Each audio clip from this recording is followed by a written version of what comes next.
नहमदहु व नुसल्ली अला रसूलिहिल करीम अम्मा बाद फ़अऊज़ु बिल्लाहि मिनश शैतानिर रजीम बिस्मिल्लाहिर्रहमानिर रहीम। नाज़रीन, मैं एक मरतबा फिर हकीम खालिद हर्बल क्लिनिक की जानब से आपकी खिदमत में हाजिर हूँ और आप सबको अपने चैनल पर खुश आमदीद कहता हूँ। नाज़रीन, मेरा जो आज का टॉपिक है वो है फालिज के मौजू पे दूसरी किस्त जो है पार्ट 1 मैंने पिछले दिन आपकी खिदमत में पेश की थी और आज उसका दूसरा हिस्सा आपको पेश करूंगा। तो फालिज को उर्दू में जूला मारना और अदरंग भी कहा जाता है, तिब्बी नाम है इसका इस्तरखा या फालिज। तो पिछली वीडियो में मैंने इसकी तशरीह थोड़ी सी बयान की थी, असबाब बयान किए थे, अलामात बयान किए थे और आज उसका मैं इलाज जो है वो आपकी खिदमत में पेश करूंगा। नाज़रीन, जो फालिज का मरीज है उसके लिए जो सबसे पहले एहतियाती तदाबीर वो ये है कि मरीज को आराम से बिस्तर पर लिटा दें और आप उसे उठने बैठने ना दें। उसके सर को ऊंचा रखें, गले और सीना के बटन खोल दें। जब मरीज होश में आए तो उसको इत्मीनान दिलाएं। 4 दिन तक पानी और गुज़ा बिल्कुल ना दें, बल्कि माउल असल की बजाय आबो गज़ा दिया जाए, यानी कि उसको पानी और हल्की गज़ा दी जाए। और अगर मरीज कवि हो और बर्दाश्त कर सके तो 7 दिन तक गज़ा और पानी की बजाय माउल असल, यानी कि माउल असल होता है कि पानी और शहद मिलाकर उसको दिया जाए, ही देना बेहतर है। उसके बाद 5वें या 8वें रोज जंगली कबूतर का शोरबा या मूठ की दाल बिला रोगन गज़ा के तौर पर दें। 8वें रोज मनजुज का नुस्खा शुरू करें और मादा मर्ज का लिहाज रखें। अगर सर्दी का गलबा हो तो नुस्खा में गर्म दवाएं दें और अगर हरारत का गलबा मालूम हो तो तुखम ख्यारीन वगैरह काते हरारत दवाएं इजाफा कर सकते हैं। नादरीन, मुनजज के दौरान में भी जंगली कबूतर का शोरबा या मूठ का पकाया हुआ पानी दें और माउलसल के बाद बजाय पानी अरक बादियान या गौजबान का अरक हस्बे जरूरत पिलाना चाहिए। 15 रोजा मनजुज का नुस्खा इस्तेमाल कराने के बाद 16वें दिन मसल दें। 2 मसल देने के बाद फिर दोबारा मनजुज पिलाकर तनकिया दिमाग के लिए हब्बे अयारत या हब्बे शैबार इस्तेमाल कराएं। बेहतर यह है कि मसल के दरमियान के अयाम में भी मनजुज का इस्तेमाल कराएं, वरना ये जो मैं आपको नुस्खा बताने लगा हूं ये इस्तेमाल कराएं। मसल के दिन दोपहर को कबूतर के गोश्त की यखनी और शाम को मूठ की दाल और चावलों की खिचड़ी तैयार करके मरीज को दें।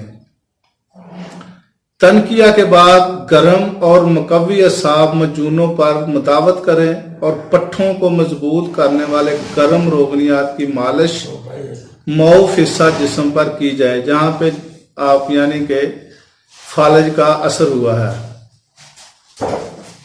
उसके बाद मरीज को 4 या 7 रोज तक सिर्फ माउल असल दें और 5वें या 8वें रोज से माल असूल मनजुज मादा के लिए पिलाना फालिज और लकवा और असबी अमराज में बहुत ही मुफीद और फायदेमंद है। यानी कि माल असूल ये एक दवाई का नाम है जो कि मैं आपको बताता हूं कि बेख अजखर की जड़,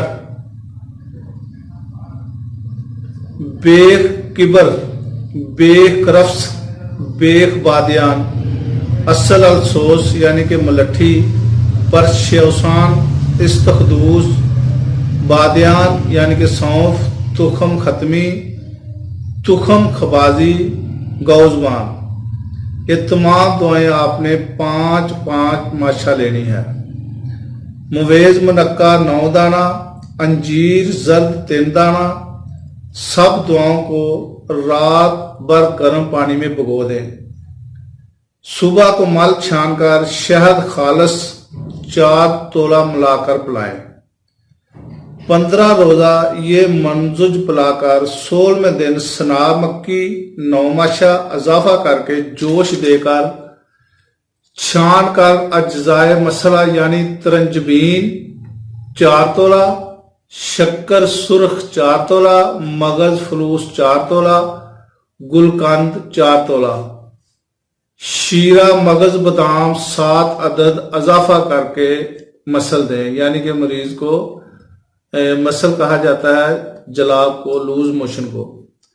دوسرے روز صبح کو تبرید کے لیے خمیرہ گوزبان سادہ 1 تولہ ورق نکرہ میں لپیٹ کر پہلے کھلائیں، اس کے بعد لعاب بہ دانہ 3 ماشا، شیرہ اناب 5 دانہ، شیرہ مغز تخم کدو 3 ماشا پانی میں نکال کر شربت بنفشہ 2 تولہ ملا کر پلائیں۔ اسی طرح درمیان میں ایک دن چھوڑ کر 2 مسل اور دے۔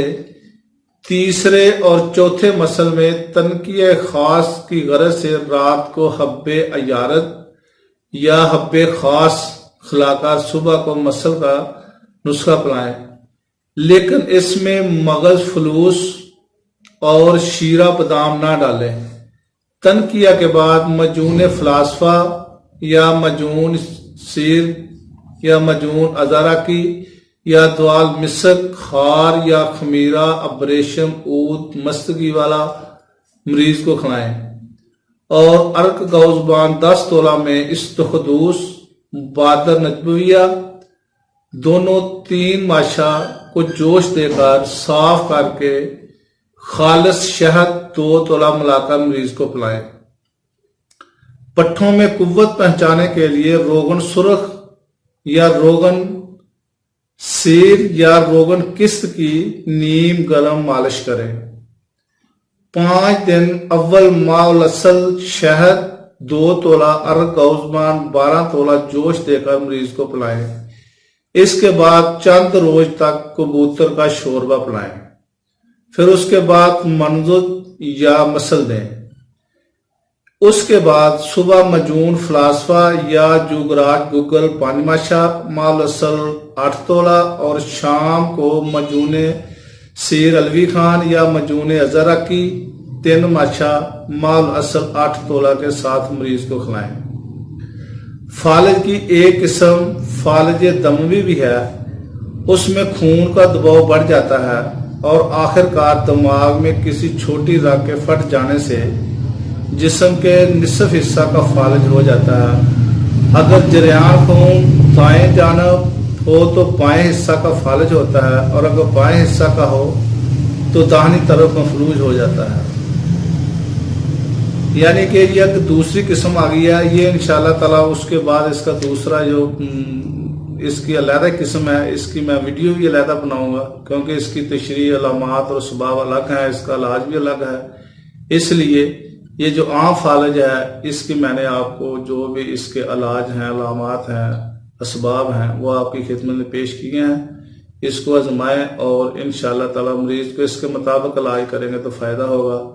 اگلی ویڈیو تک کے لیے اجازت دیں۔ خدا حافظ۔ السلام علیکم ورحمۃ اللہ وبرکاتہ۔